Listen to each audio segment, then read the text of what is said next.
So our stated problem was to find a way, this was one of Professor Lessig's asks, to get a way to get normal New Hampshire citizens out on the campaign trail, asking a question, getting it recorded, and putting it online, specifically the question how you get corruption, or how you fix the system of corruption in DC. So that's obviously the reason it's good for the whole system. Oh, sorry. So obviously that's important because then it creates a discussion around it. People start wondering why everybody's asking this question. We get it online, people talk about it there, and so that's what we think makes it help the movement. And we were really focused on how do we make this very simple for any New Hampshire citizen to just take their phone, to get an email, open a link, and go record somebody answering this question. So with that, I'll turn it over to, or are you guys just gonna? Gabe's gonna forgive me. Okay. So this is sort of okay, out here. The answer is it's really easy. Oh, the answer is that it's going to be really easy because you're going to get a link and it's going to link you to this app. If the lighting is good enough, you can see it. That basically has one button right here that says start. I'm going to hit it right now. And it's going to bring up a camera and I'm going to start recording. So everyone, say hi. Hello. Hi. Okay. And then we're going to go back. We're going to say, okay.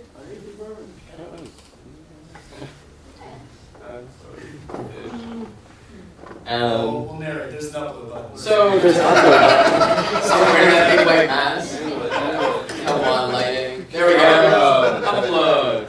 So you're gonna hit that, and It's loading. Hopefully the Wi-Fi doesn't crash. going So this to is the initial. Why the Wi-Fi was Yeah.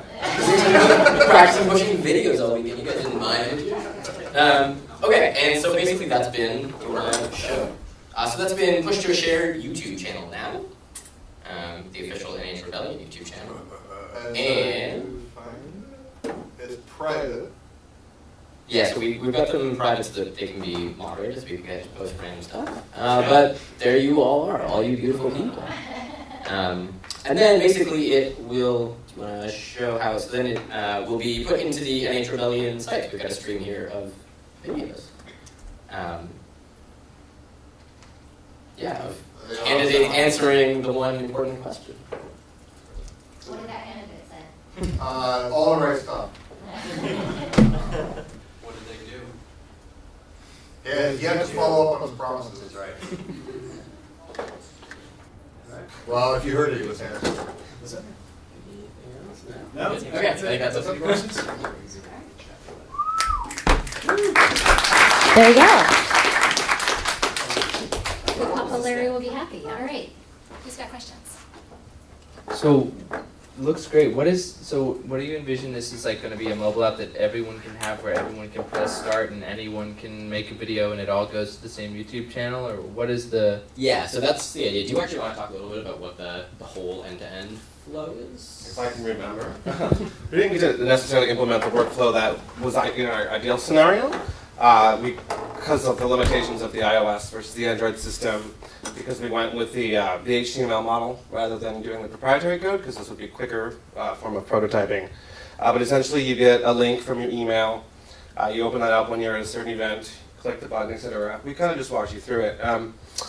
Could you repeat your question again? So yeah, I guess I was just wondering like what the product would look like in the sense that, how is it that there's going to be like different tags and each tag is like a different YouTube channel that like can be crowdsourced all the content, or like you envision there's just one app? Ultimately, the idea was to be a self-contained thing, at least how sort of Larry was describing it.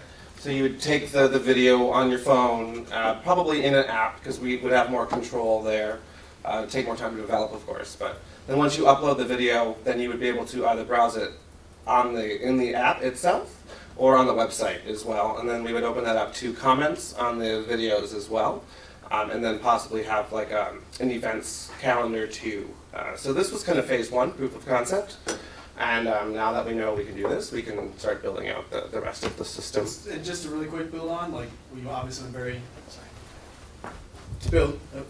to build on everything you said, we went very MVP, and so we're just using YouTube.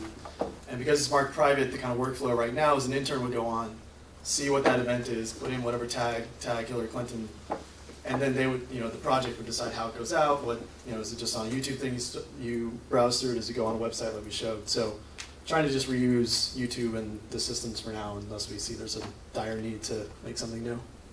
Okay. Other questions? Brian's got a question. Just two quick questions. First of all, do you really need an upload button? Can't you just have it automatically upload as soon as they stop recording? Yeah. Well, In short, in a native app, yes. In a mobile web app, no. one, you might not want to. The idea was like to be presented with the option, yes, upload, or no, shit, that video was awful, or oops. So it was a little bit of a user error. Secondly, can we use time and geolocation coding in order to figure out automatically which candidates are in the video? After all, I mean, we're going to require the data for the candidate schedules in order for this to make any sense for telling people where to go. If we have that, and we have their geolocation data and their timestamp, then we should be able to, kind of deduce at least what's likely. We absolutely can, but even simpler than that, because they're getting an email from us with tags that we can embed that information in the link that we give them, so that when they upload it, it just follows along. So we know who the candidate should be, where they are, and what time it was, and all of that information. But yes, we could also do it with the. So I just basically gave the astronaut space pen the answer of the cosmonaut pencil. Yes. Okay. But using both to guarantee that we get the right data is probably a good idea. But yeah, just quickly, I don't know if this was entirely clear. The idea is that we will have a list of events that we want people to attend, and then we will send a targeted email to people in that area. And in that email, there will be a link to this that will embed all of that information. That makes sense. So I see this as something that could obviously be leveraged to other organizations too, sort of like as a branded app, right? Where instead of it just being a social thing where you go up and you put up videos on your site, any organization could get your service and then have a setup for doing that for their own thing. So I was just wondering what your thoughts were on that. Absolutely, and it's all on GitHub.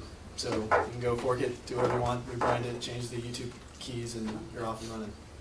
All right. Any other questions? Nikki? So I can recite it, but we'll put it in the group and just send it around. It's actually, maybe we'll put it in the little Hack for Democracy page too, so you guys can find it there. Have you thought of doing live feed from the video is one thing, and then another one is, are you thinking of adding any kind of editing capabilities for the user? So our initial goal for the weekend was something super simple. Like we're worried about these places not having 2G, so that might be a reason to like have a native app so you can do it later. But then you got to ask a user to work with the stew time. So all that's possible, but we really want it to be minimal clicks. Just get it to us, we'll do the rest, and at least we get the content that way. All right. Any other questions? What's the license? Whatever Professor Lessig wants, obviously. Probably unlicensed. Actually, you can do nothing. That would be Creative Commons. Yeah. All the video content can be used in ads without your permission. That's what I like. Yeah. So I just want to thank this entire team for doing this. You guys saved me when I get back to Boston there tomorrow, because this is the first thing he's going to ask about. But these guys, great job, really. You guys took the one piece to this that I'm kind of pitched to the entire group that I think Larry's going to ask about, which we did talk about, which is how to, in a RSS style feed, pull from the candidates' schedules on their own websites into the NH Rebellion website, so that it's all done automatically. And that's certainly, I think, probably a little bit of a challenge, but especially given the fact that candidates put up events pretty quickly, take them down, etc. But if anybody's in here interested, I know that it's going to be something that Larry's going to, Professor Lessig's going to ask about. So that's something to think about. But I really, really want to thank this team. I know we're going to keep kind of hopefully tweaking it a little bit, and so thank you guys. Appreciate it. Thank you so much.